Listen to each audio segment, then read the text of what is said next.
Hello hackers, welcome back to Rust for Hacker series. Welcome back to another exciting project in Rust. Today we are going to do project 8, and it's going to be another web application vulnerability scanner. It's called command injection scanner. So we'll be exploring how to find command injection, how to automate to find command injection in web applications. And if you haven't seen my previous videos, or if you are first time to Rust, I strongly recommend to go and refer my previous videos because we have covered a lot, and most of the techniques that we are going to use in this new project is the same techniques that we learned in the previous videos. So I strongly recommend to refer the previous videos, at least 1 or 2 videos, because the packages that we are using and the techniques that we are going to use will be the same. Only the logical checking will be different. Before jumping into this main part of the Rust programming, I would like to explain what command injection is. It's a type of vulnerability that allows attacker to execute arbitrary commands on the host operating system through the application. So imagine if an application that accepts input and it executes commands on the system shell without validating the input. So that may cause this issue, and we are going to develop the application or automate the application to find these vulnerabilities based upon the DVWA application that we already did a couple of automation scanners based on that. So let's start with the project. So here we are going to create our new project. It's called command injection scanner. CD to that. We're going to open our IDE, and what I'm going to do is I have uploaded all my previous projects, all the projects that we have done through the series of the Rust for Hackers. He's here, so you can refer this previous projects.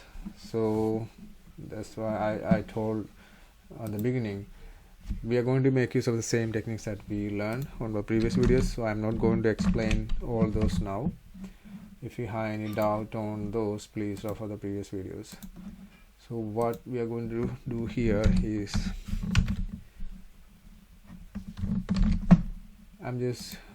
because we are going to make use of the same packages that we already use for other projects. I'm just copy pasting that from here to there. These are the main 2 packages that we were using on our other projects. So now our structure, the basic skeleton structure for our project is done. So the next thing we have to do is we have to find out how the application handles the command. For that, I'm using Bubsuit for intercepting and analyzing the application to find out what are the parameters that we need to send to the application while the command injection works. So once if you know what are the parameters that we need to send to the application, so it will be easy for us to create our automation process. So I'm just starting my interceptor.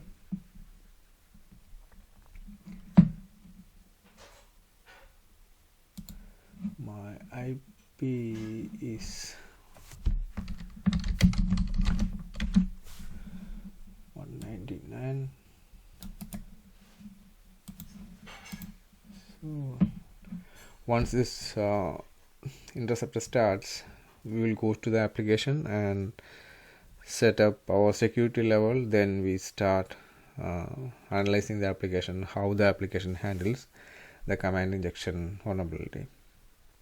So once that is ready, if we find out what are the parameters that are required for this vulnerability, it is easy for us to automate it, because we already did we started with the web application password cracker. Then we did cross scripting, reflected and stored cross scripting.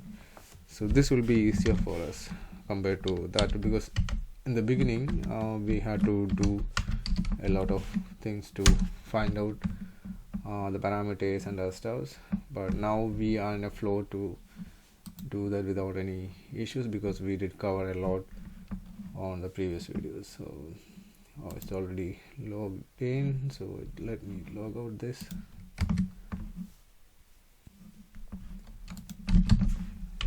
Let me start from the scratch. So as usual, I'm going to set up my security to low. So after that we have to find out the command injection section. Yeah, it is here. So now we have to find out how exactly it is working, in the sense what are the parameters that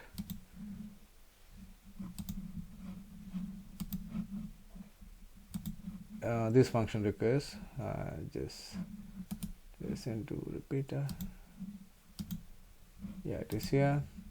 And if you see, you can see these are the parameters, IP and submit, and this is a URL for the vulnerability. Actually, this is as you know, it's a pre-configured vulnerable application, so it is easy to generate the issue here. And once this is ready, here you can see this is a form it is submitting with the IP and submit, and this is that's a post request, you can see here. So once if you done that, you will see the response here. See, it just pings, actually it accepts an IP and try to ping to that IP and send back the result. So how the injection works is, actually you can, it's like kind of forcing this command to do something extra. So as an example, if I do another command here and try to send it, let me see whether we need to add single quote on that.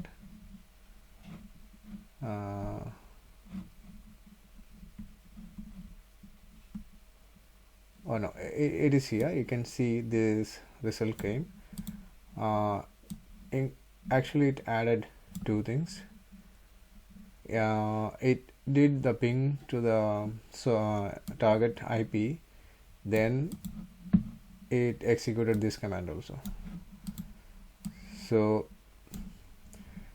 now it confirmed that the command injection is possible here, and now we can continue the next step. Like, we have to take all these things into consideration and you have to start automating these things. Okay, now let's go to the application, the REST IDE, and see how we did. Okay, now I'm going to change this to XSS stored scanner to command injection.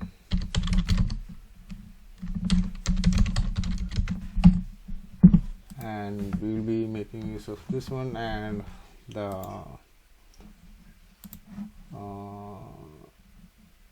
URL for this one is this. You can see it here. So we analyzed the application and we found out that this is the vulnerable URL, and now we need this is not XSS stored, it is CMD injection URL. So, and this is going to be CMD parameters, and the parameter names are here.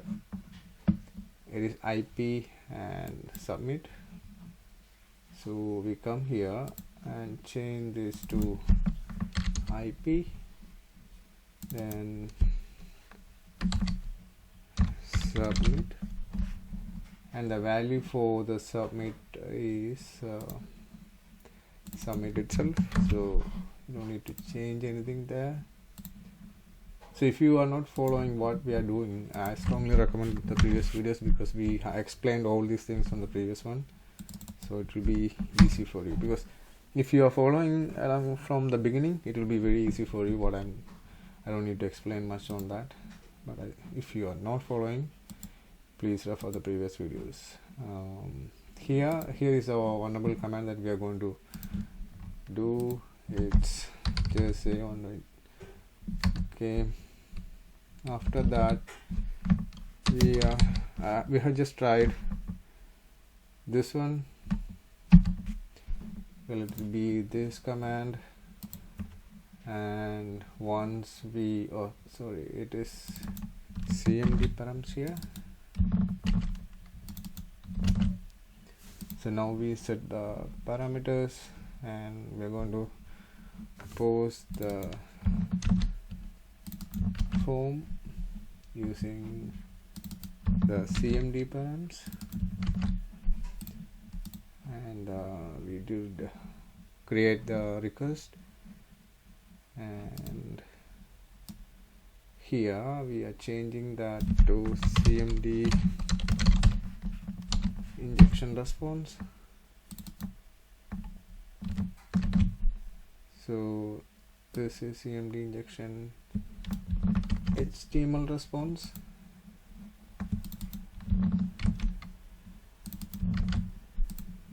So once if you have the cmd HTML response, what we should do, actually the checking should be based on what command you are injecting. So when you injected here, the response had these pages. So what we can do here, it totally depends upon what type of command you are injecting. Even if you have a list of commands, your automation application should be checking the expected result from the page. So in this case, the safe check, what I see here is, if I check index.php, it will be a confirmed injection possibility. So instead of here checking for on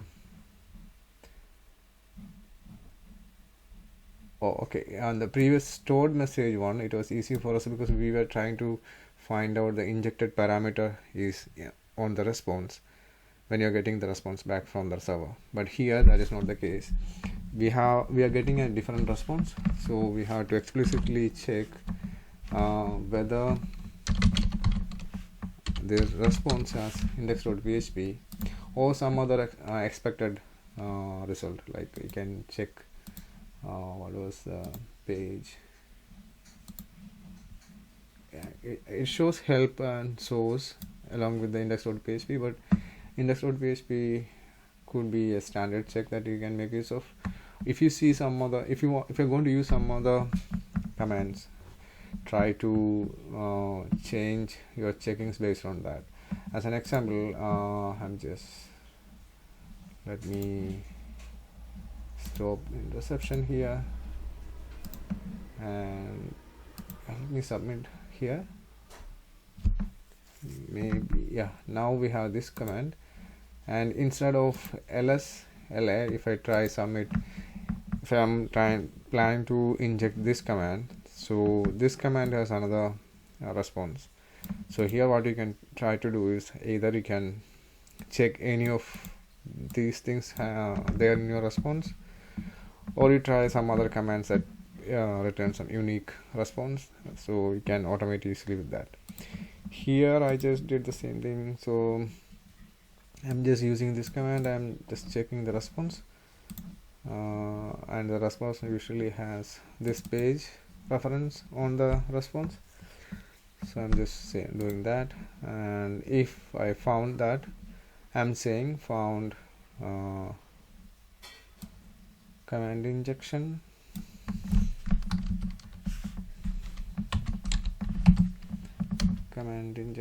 in IP parameter, because we know where the issue was. If it's not if there is nothing found, then it returns a none. So just come here and other steps in the main, we log in first. Then if the login is success, we set the security level, and once the security, after setting the security level, we are saying cmd underscore injection equal to command injection scanner, and we are setting the same thing. And if because this is returning an option, where was that? See, the result type is an option string, and so we match the command injection result here, and if it is some cmd, then command injection, say command injection, and just say you found the cmd message that is returned from the this function.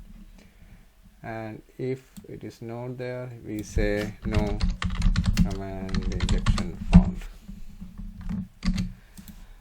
So here we are doing a lot of stuffs in this methods, and I explained all these things in the previous videos, so I'm not doing the same thing again. And you remember these get user token, we are not using the get user token here. We use this user token to log into this application. So here you can see that we are logging into the application, and when I'm logging in, we fetch the user token and use the user token to submit. Then we set the security level. For the security level also we need a user token.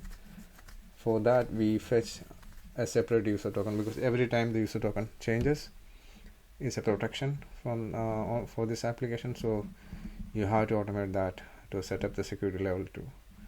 So here I'm just checking setting the security level to low. If you want to play with more, like even this application, you can, this automation stuff you can change and to your level. Once if you are familiar with Rust, and if you know how to handle these tasks, definitely there is a lot of improvements in this application. You can try yourself. So now I think almost everything is ready here.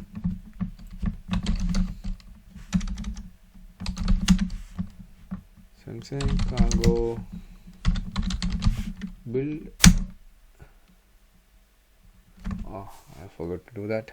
The first compilation will take time because it has to download a lot of stuff to your application, because we have offered request and scraper external libraries, so it will take time.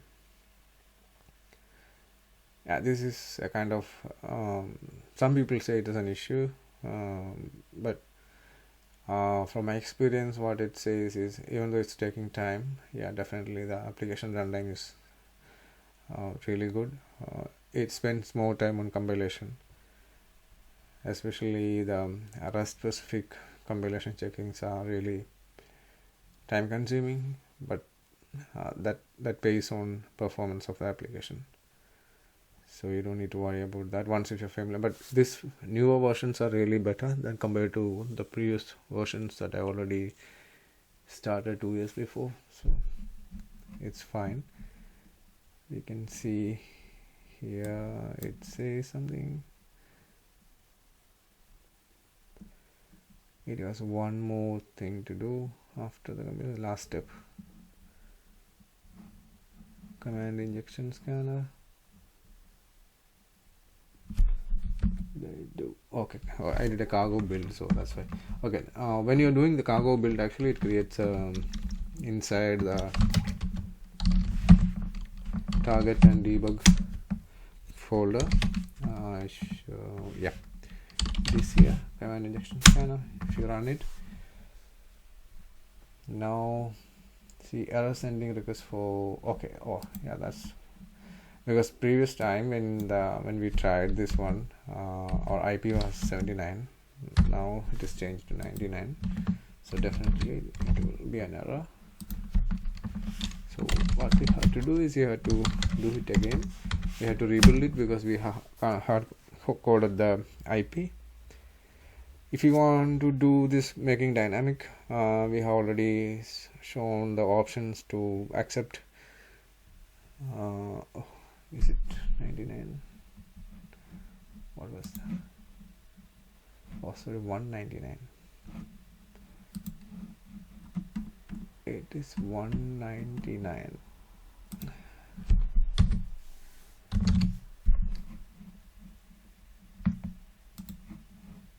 You try to update this application in different ways, like adding options of accepting security level and the URL, base URL from the command line, so you don't need to do this every time, like changing code. See, it says command injection found, and okay, the next thing you can try more adding more things, more detailed things, from getting more details from the function. Here we just follow the cross scripting scanner technique, but try to add more things, like what was the payload that worked and what was the result it got. You can try to get the fetch the result area and finalize that, print that to the user and make it more versatile. So here it was easy, and I didn't take any extra things. I just mentioned the parameter type and the URL, but try to add parameter type, URL, and the payload that worked, and the area of the response that had the expected result. If you add those kind of things to the, if you print those things to the user, it will be more convenient for the user if you're trying to develop the application as a full-fledged scanner. So now what we can do is to make it more convenient. Okay, first I'm just letting you to do that. You just try to explore more on this one and change the options on this, just to confirm that our injection things are working. I'm just trying to set this security level to high. That's why just now I said, if you are not convenient to change, anyway, this is not convenient every time to go and change the source code. So what you can do is you can try to convert this application in a way that it accepts the security level and base URL from, the entire vulnerable URL from the user. See, when we set up the security level to high, this says injection not found, because the application has a protection on command injection for these parameters when we set the security to high. So it works on low, and you can try with the medium and high. Even high, you can try to bypass this. So the aim of our aim is to learn Rust and try to automate things related to security.